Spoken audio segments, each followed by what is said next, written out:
Sahabat pembelajar berjumpa kembali bersama Imade Sidiasa Belajar Jadi Guru dalam Celotehan. Celoteh kita hari ini, kita akan membahas tentang munculnya kabar dugaan sejumlah mantan pemain Oriental Circus Indonesia, OCI, di Taman Safari Indonesia dieksploitasi. Dugaan ini mencuat ketika mantan para pemain OCI datang ke kantor Kementerian HAM untuk mengadukan soal dugaan eksploitasi tersebut dan tengah diusut Kementerian HAM. Di samping itu juga para mantan pemain OCI ini JGA mendatangi Komisi 3 DPR RI. Salah satu anggota Komisi 3 Ahmad Sahroni menawarkan agar masalah ini diselesaikan secara kekeluargaan dulu. Tawaran penyelesaian dari Ahmad Sahroni tersebut mendapatkan banyak reaksi dari warganet. Nah, seperti apa reaksi para netizen terkait masalah ini? Mari kita ikut bersama-sama reaksi warganet yang dirangkum dari berbagai akun di platform TikTok.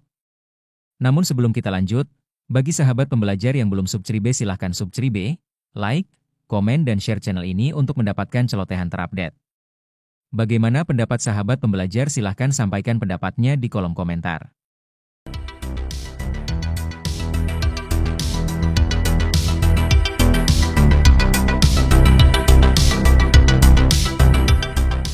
Pagi kita ke Mabes Polri, di mana kita mempertanyakan, memberikan surat kepada Kapolri untuk terkait SP3, laporan tahun 97, tahun 99 sudah di SP3, padahal bagi kita unsur-unsur pidana penghilangan asal-usul sudah terpenuhi. Tetapi kita tidak tahu, muncul SP3, Vivi sebagai pelapor juga tidak ada pemberitahuan, justru kita tahunya dari Komnas HAM. Harapan kita, kalau memang Mabes Polri dalam waktu 1 minggu tidak membuka SP3, kasus ini tidak dijalankan lagi, maka kita akan gugat pra-peradilan terhadap SP3 itu. Supaya kasus ini tidak mandek, kasus kekejaman terhadap para pemain sirkus agar menjadi pelajaran pelaku kejahatan kemanusiaan ini dihukum. Itu yang pertama. Yang kedua, setelah dari Mabes Polri kita mendatangi Kementerian HAM. Satu, kita mempertanyakan kapan dibentuk tim pencari fakta atau tim gabungan pencari fakta. Ini penting supaya kejahatan ini yang dulu sudah ada rekomendasi dari Komnas HAM, nyatanya rekomendasi itu tidak pernah dijalankan terhadap para korban yang melapor, maka butuh dibentuk tim pencari fakta baru karena OCI maupun Taman Safari tidak pernah mengakui adanya kejahatan ini, tidak pernah mengakui adanya penyiksaan-penyiksaan terhadap para korban. Juga tidak pernah menunjukkan asal-usul para korban, siapa orang tuanya, diambil di mana, itu tidak ada. Nanti kita mau podcast untuk selalu mengkampanyekan bahwa kekejaman ini tidak bisa dibiarkan, pelaku-pelaku kejahatan ini harus dihukum supaya tidak diikuti atau dicontoh bagi warga negara yang lain bahwa siapapun yang melakukan kejahatan maka dia harus dihukum berat. Like, comment, and subscribe. Dan share. Terima kasih pimpinan. Memang tidak ada ujungnya kalau saling berdebat. Tetapi apa yang disampaikan Pak Jansen tadi bahwa ada bukti-bukti, tolong kami dikasih bukti bahwa sekian puluh tahun bekerja mereka itu mendapatkan gaji. Ida tadi yang disampaikan Pak Jansen ketemu dengan orang tua itu setelah cacat. Sebelum cacat disembunyikan dicari orang tuanya. Setelah tidak berguna baru dikembalikan ke orang tua. Setelah cacat seperti yang sekarang ini, 1 rupiah pun, tidak usah 1 juta. 1 rupiah pun tidak dapat santunan. Maka kembali lagi kalau ini kembali ke rekomendasi Komnas HAM, selesai kekeluargaan. Nggak pernah dijalankan. Oke, 1. Yang kedua tadi disampaikan orang tuanya anak-anak ini yang menyampaikan ke bapaknya Pak Hadi. Ini Lisa saksi hidup yang ngambil Pak Jansen. Kasih kesempatan dia cerita. Bagaimana dipisahkan dengan orang tuanya. Dia nangis di dalam mobil itu. Mumpung ada. Bagi saya ini pelanggaran berat. Ayolah. Apa yang disampaikan oleh pimpinan tadi. Niatan baik itu diterima dengan lapang dada. Dan ini tidak bicara soal 11. Masih ada yang di luar. Yang tidak bisa hadir di sini. Tapi mereka adalah kabur dari sirkus. Kalau memang kerasan tidak mungkin kabur. Tapi karena banyak kekerasan di situ, usia 5 tahun, 10 tahun, belum berani kabur. Setelah di atas 16 tahun, baru berani kabur. Kasih kesempatan ibu-ibu ini cerita supaya ada hal bahwa ini masa lalu. Betul dulu belum ada undang-undang HAM, belum ada undang-undang pelindungan anak, betul. Tetapi sekarang ini sudah ada undang-undang pengadilan HAM. potensi dibuka kasus. Karena tidak mengenal kadaluarsa. Tetapi karena pimpinan sudah punya itikat baik, kami diem. Tapi kalau ternyata saling menyalahkan, menyudutkan, tentu mereka-mereka ini juga emosi. Dipisahkan dari orang tua loh ini. Bertahun-tahun. Tidak bisa ketemu. Kecuali setiap bulan orang tuanya datang ada bukti foto. Ini loh orang tuanya Butet. Ini orang tuanya Ida. Buktikan mana itu setiap bulan. Setiap tahun misalnya. Nggak ada sama sekali. Sampai hari ini mereka ini mayoritas tidak tahu asal usulnya. Kasih kesempatan, ayo. Dulu yang ngambil siapa? Pak Jansen. Di mana diambilnya? Di Mangga 2. Cari orang tuanya. Nggak ada kesempatan itu pimpinan. Terima kasih. Izin kalau semuanya atau satu ruang ini mungkin terbuka. Nah, Pak Jansen. iya, Saya potong ya. iya. Saya paham apa yang Bapak maksud. Bapak kalau ceritain nanti seolah-olah Bapak membela diri. Ya, betul. Walaupun benar Bapak mengklarifikasi. Ya, betul. Pihak sini juga sama. Pasti akan juga mengatakan bahwa posisinya dalam kondisi yang berbeda. Saya sebagai pimpinan dalam rapat ini, saya minta Pak, dalam situasional ini, pihak sini juga jangan akhirnya menyampaikan menggebu-gebu. Tadi awal kan saya tanya, siapa yang suruh? Atas kemauan sendiri kah? Atau ada orang lain yang ada menuntut? Udah pokoknya hajar aja dulu. Kan kita nggak tahu, makanya saya di awal bertanya.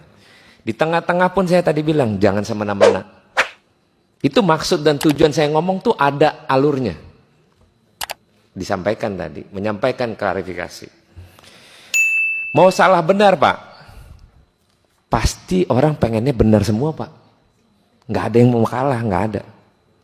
Tapi kan saya minta tadi, kalau Bapak merasa dirugikan dengan situasi ini, di sini juga merasa dirugikan dalam kondisi yang berbeda. Makanya duduk sama. Jangan nanti kalau Bapak mau klarifikasi nih, pening pala kita Pak. Di krim juga pening palanya. Karena harus ngecek 35 tahun lalu. Parah nanti.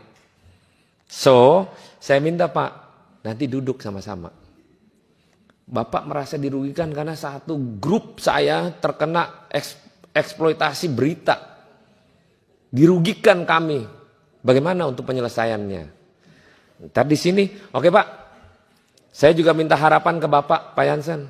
Tapi tolong penuhin dulu terkait dengan apa yang menjadi perdamaian bersama.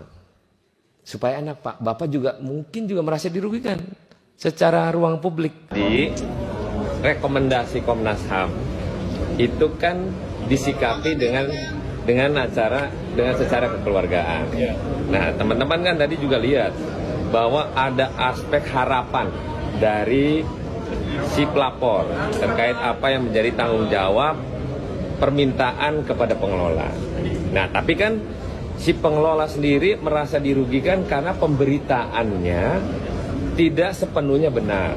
Misalnya tadi ada contoh, ada namanya Ilda kalau nggak salah, yang jatuh, yang katanya nggak diberikan perawatan. Ternyata kan dijawab, diberikan perawatan sampai diterbangin dan nilainya sampai 36 juta.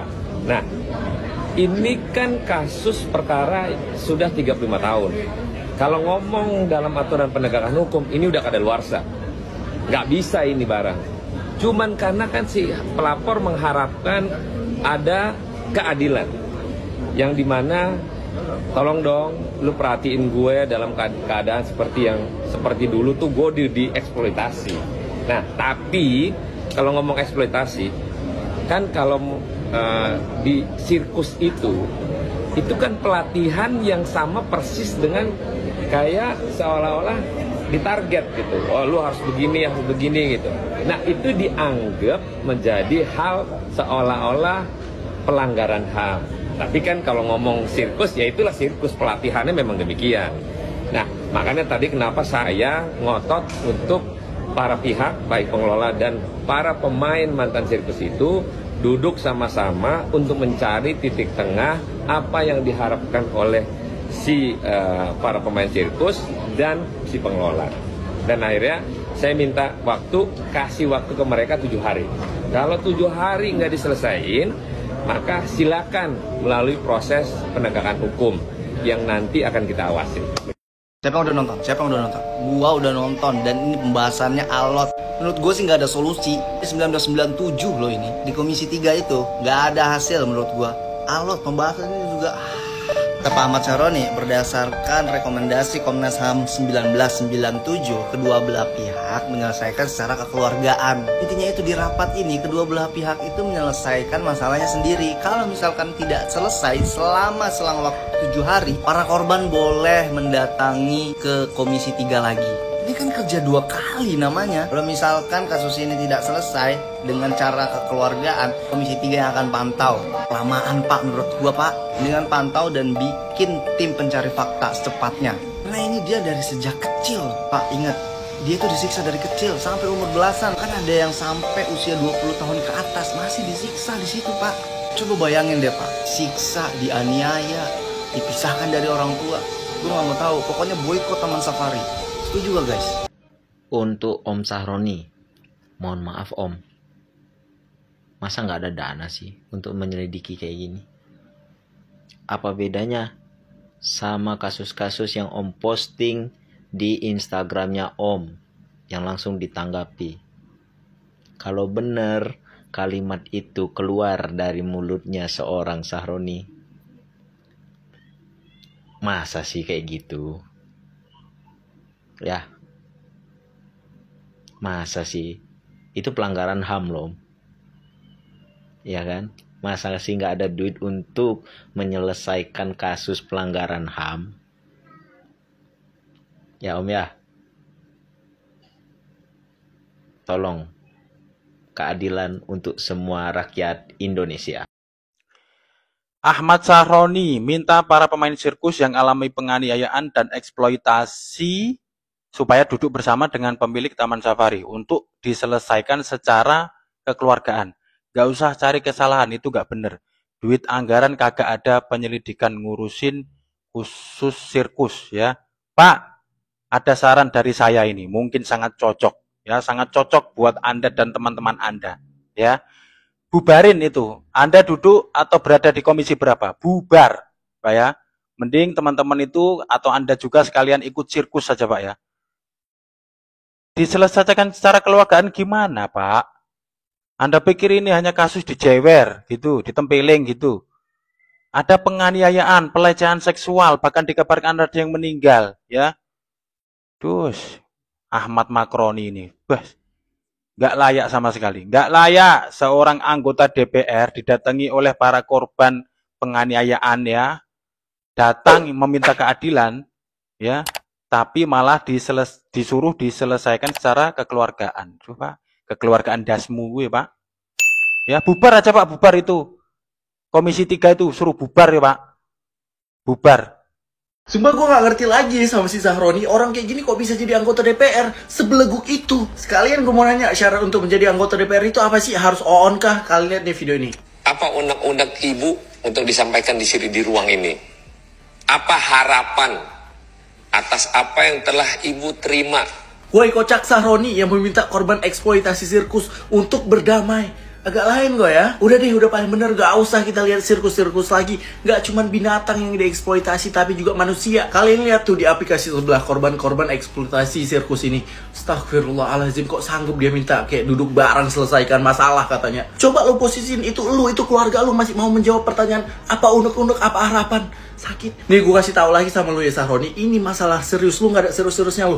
Ini masalah kalau udah sampai keluar sana, udah satu dunia tahu, negara kita bisa dikecam. Dan respon pemerintahnya kayak apa? Kayak lu malu-maluin, lu kira ini termehek-mehek? Ya minta keadilan lah kocak. Yang terhormat Bapak Ahmad Sahroni, Wakil Ketua Komisi 3 DPR RI. Mohon maaf ya Pak ya, tapi saya lihatnya statement Bapak kok aneh banget ya Pak. Kasus Taman Safari itu bukan kasus kecil Pak yang bisa diselesaikan pakai cara kekeluargaan. Ini case bisa masuk case internasional Pak. Ada kasus eksploitasi anak, ada kasus perbudakan, ada kasus penyiksaan. Jadi ini bukan kasus main-main Pak. Kalau Bapak bilang statement dari masing-masing pihak nggak akan ketemu, ya emang nggak akan ketemu karena masing-masing merasa benar. Atau salah satu pihak ya mencari pembenaran. Iya nggak etis gitu kalau Bapak nyaranin ini pakai cara kekeluargaan nyelesainnya. Yang etis adalah minta kasus ini diusut sampai tuntas. Karena korbannya banyak Pak, nggak cuma 1-2 orang. Kalau masalah mana yang benar mana yang salah ya mari dibuktiin di proses hukum nanti. Sama lain duduk, cari jalan tengah yang terbaik bagaimana.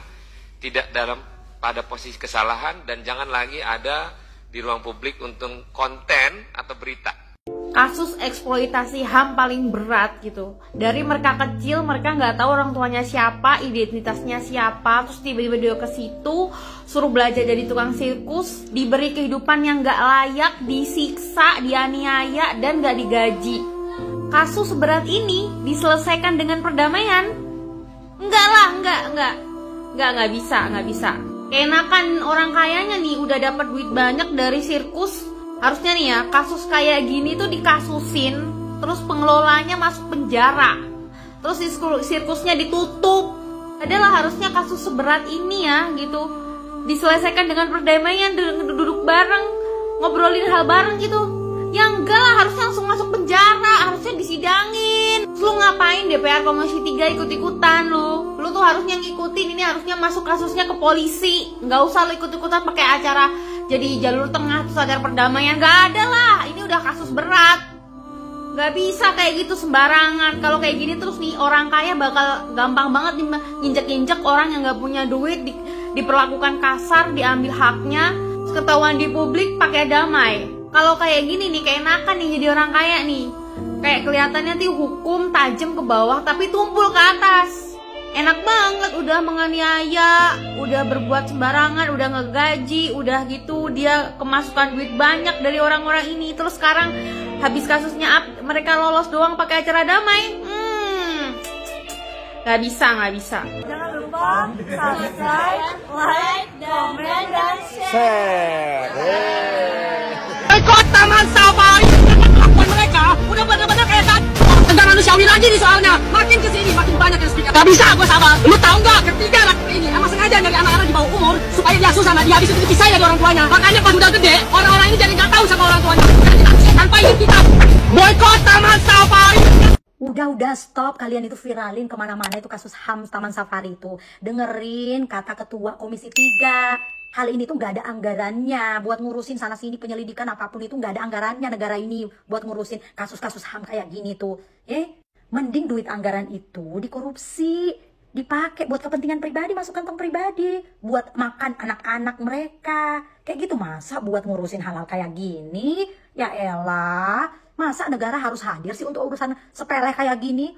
Kan gampang solusinya, tinggal duduk bareng-bareng bicarain secara kekeluargaan. Terus nanti para korban-korban ini harus bikin klarifikasi, minta maaf di depan publik. Kan gitu. Karena kasusnya dari tahun 80-an juga udah dilaporin juga. Walaupun udah kuat buktinya juga ya tetap aja mental. Lawanmu itu orang kaya. Jadi udah, jangan pernah kalian lawan orang kaya. Kalian sih gak tahu diri. Pokoknya kalau misalnya orang-orang kecil punya masalah, itu bukan urusan negara. Ngerti kalian? Sadar diri kalian itu. Urusan kayak gini-gini kok lapor negara. Selesain sendirilah masalah kalian. Ya elah. Pejabat itu tugasnya ongkang-ongkang kaki di ruang ber-AC, korupsi. Mana ada waktu ngurus-ngurusin kayak gini? Ya elah, jadi rakyat kok kalian itu cengeng banget. Mandiri dong, jadi rakyat mandiri. Selesain masalah sendiri, ngerti?